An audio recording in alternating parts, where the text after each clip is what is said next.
everyone. Welcome back to Beyond Real Estate. And today we're going to be talking about The Power of Regret by Daniel Pink, a amazing book that I haven't read.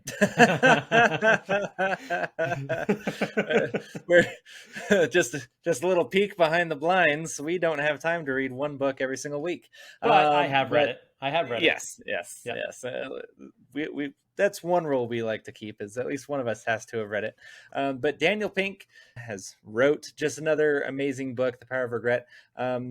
Really a book about how one can learn from their mistakes and turn them into success. So, Nick, being the one that has read it, what is some key takeaways that you gained from the book, and what are some of those that people can kind of implement in their own lives so that they can better harness the power of regret? Yeah, well, I'm not going to first start off with anything groundbreaking other than to say regret is normal, right? You're not the only one to say, I wish I would have done that different, or whatever the case is with whichever situation is. With that being said, how we choose to handle it and how we choose to funnel and channel those emotions is, of course, where things can change for the better or keep you in the worse. And that's really what he tries to dive into, is saying, yes, we're all going to have it at some point, whether it's how you spent your time, whether it's a family situation, whether it's something you said. Number one, be human about it and forgive yourself. And part of forgiving yourself is saying sorry, simple as that, for maybe it's that situation. But at the end of the day, to not allow it to consume you. And I think that's the challenge of regretting sometimes, is we allow that moment to define you versus you to define that moment. We allow those regrets to we live there. We live in the past and we continue to dwell on that regret versus say, how can I use what didn't go as well as I wish it would have? How can I use that to propel me moving forward? How can I use that as a learning moment versus that's the worst moment of my life and now I'm a failure for it? So that's probably the biggest thing that was a takeaway for me. Glenn, in terms of regret, what are some things that have stuck with you with your experiences with that topic? Yeah, it was interesting. I haven't read the book, but I did, try to read a bit of a synopsis, just kind of about what the point of it was. Sure. And I did find it interesting that the point that he was making is not that to just always look forward and never learn from your mistakes. And that's something that I wish I did more and more, right? But that's causing me to do it more and more now. So that's, as I've gotten older, I have really learned to use things like that to improve my life, whether it's personal life, business life, how I do things, what I choose to do, what I choose not to do. And I thought that was really a great takeaway. I'm actually interested now in reading the book, reading more about him, his history in politics. My degree's in political science, so I have no desire to work in politics, but I enjoy the topics and I enjoy the mental exercise. So the regret topic of his, I think I was impressed by that. Okay, nice. Jay, what comes to mind with this topic for this book? Yeah, well, some of the things that just again, like Glenn doing some quick research, is the most powerful motivator for change, and how to harness regret almost as a way to make sure that you don't fall back into the ways that you were before, and instead using that as fuel and motivation to move forward and move past your previous your previous stumbles or falls. I think we've all had things where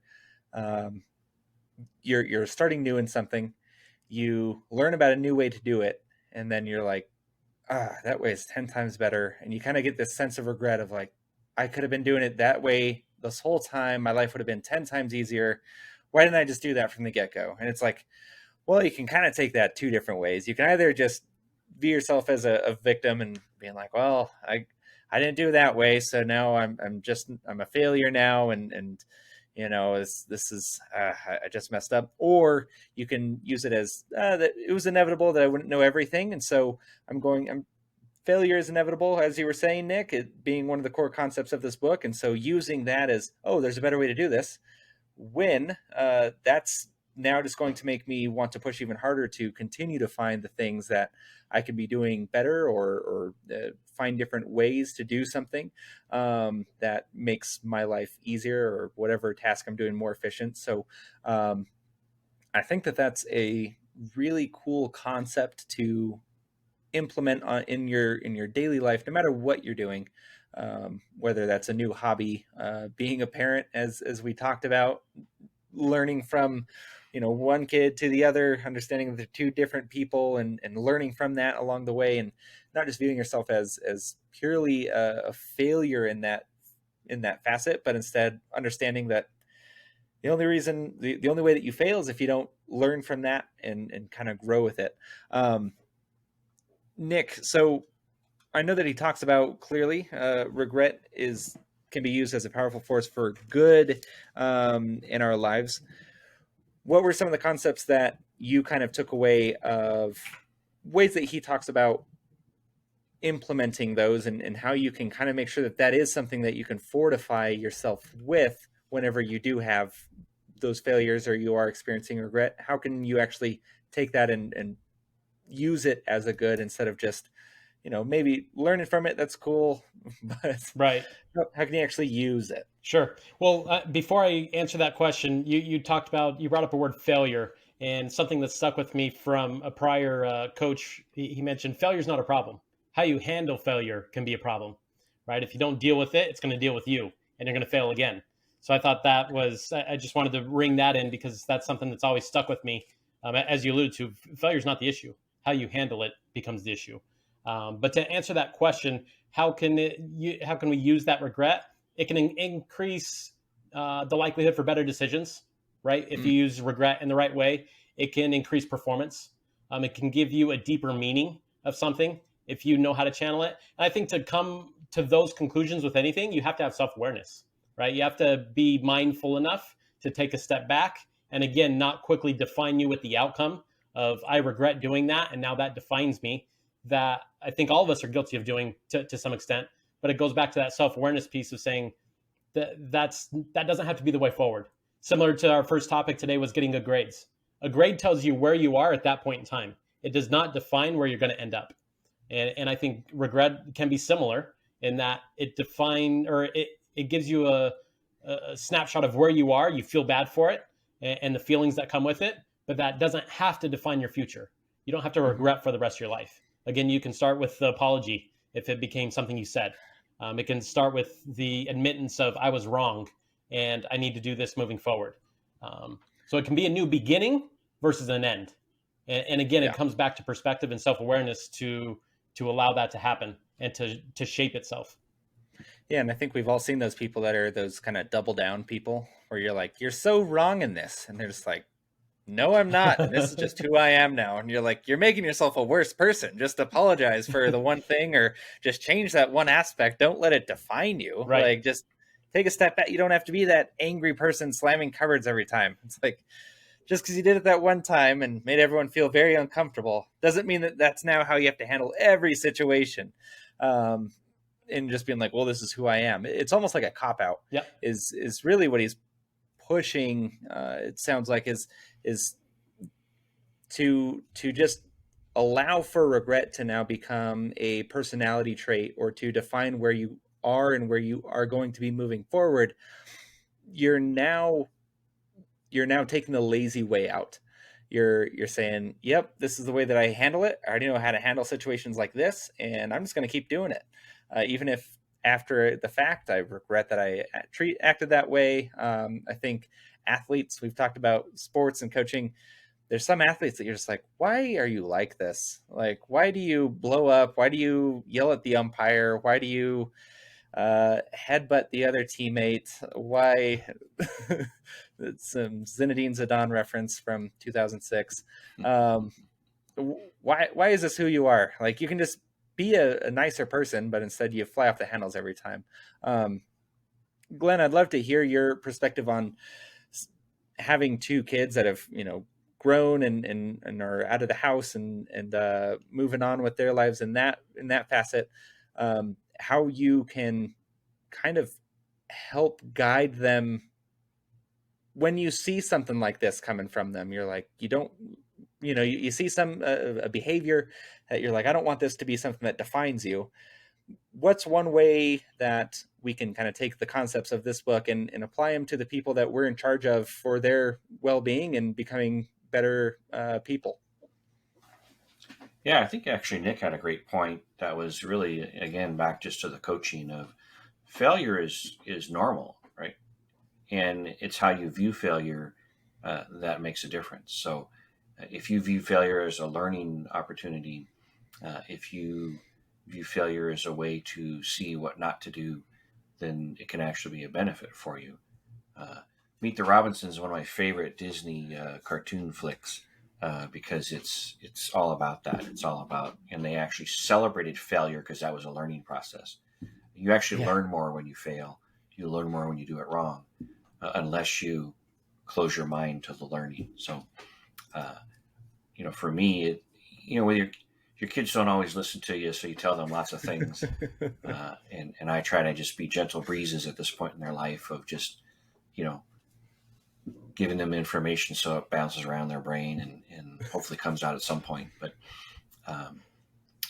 the more you can teach that failure is not always a bad thing, the better it is, because it really is how you learn. And it's important to just have that perspective. Nice. Hey, I have a quick little 30-second story from a little skills session I did back when I was coaching. It was a 7-year-old. And so I was working with 7 and 8-year-olds on a Friday back in Colorado a number of years ago now. And this kid, he kept messing up. And I was like, Tristan, you need to make sure you have this technique. And he said, Coach Nick, my dad says you get better from mistakes. So I'm making mistakes. So he's like messing up on purpose because he said his dad said that exact thing. Hey, you get better from making mistakes, so make mistakes. So he kept doing it wrong on purpose. It was funny. He took that literally. So he was messing up.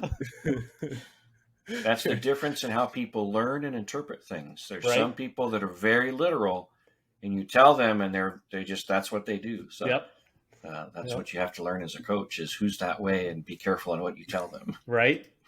Right. Absolutely.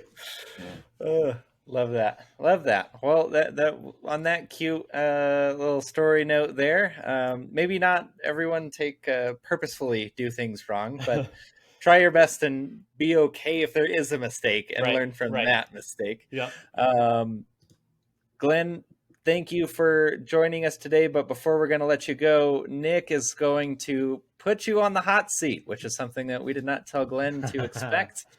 And so there's going to be a few questions for you, and I'll let Nick take it from here. Yeah. So, Glenn, we like to conclude our podcast with a few simple questions to get a snapshot of those we know, like, and trust with an activity we call the hot seat. So this is just inspired by the great late James Lipton. So with no further ado, I'm going to ask you a few questions. All we're looking for is the first word that comes to mind. Don't worry about right answers and wrong answers, just the first word, and then I'll ask the next question. There's only about 6 or 7 of them. So, you ready? 42. Oh, I'm sorry. It's the answer to life, universe, and everything. Right. What is your favorite word? No. What is your least favorite word? Now. What sound or noise do you love? Oh, that's a good question. I don't even have a thought on that. Sound that I love. I love the sound of cheering at a sporting event. What sound or noise do you hate? There's so many of them. I have a much longer list of things that I don't like the sound of. Just repetitive, just repetitive noise that won't go away. If you didn't do what you're doing today, what profession would you like to do? The only guy I would ever trade jobs with would be Guy Fieri on Triple D. And what profession would you never like to do? I feel it was important for me to do as a young person and important for people to do, but I would never do it again. That'd be a server in a restaurant. That is really, really hard work and very ungrateful work. So I would never want to do that again. But I think it's a great learning place for people. And before you die, where must you visit? Well, the next thing on my list is I want to go see the glaciers in Argentina because I've seen the glaciers in Alaska, and that way I would get to do one in the north and one in the south. Brilliant. Nice. That wraps up our hot seat for this edition. So, Glenn, thank you again for the time. Thank you for the insight. My pleasure. Absolutely. Yeah, it was a lot of fun. Thank you. Jay, anything else? Nope, that's all I have. That's just another week closer to being around the sun since we started this podcast, episode 21. Woo! Yep. It's now drinking age. We can go out and party now. It's time to switch it to explicit on all the podcast charts. Yeah, right. Well, guys, thank you everyone for whoever's listening, wherever you're listening. If you're watching, good morning, good afternoon, good evening, depending on when and where that is. So thank you for joining us on another week of Beyond Real Estate with Jalen. Feel free to check us out online, and otherwise we'll catch you same time, same place next week.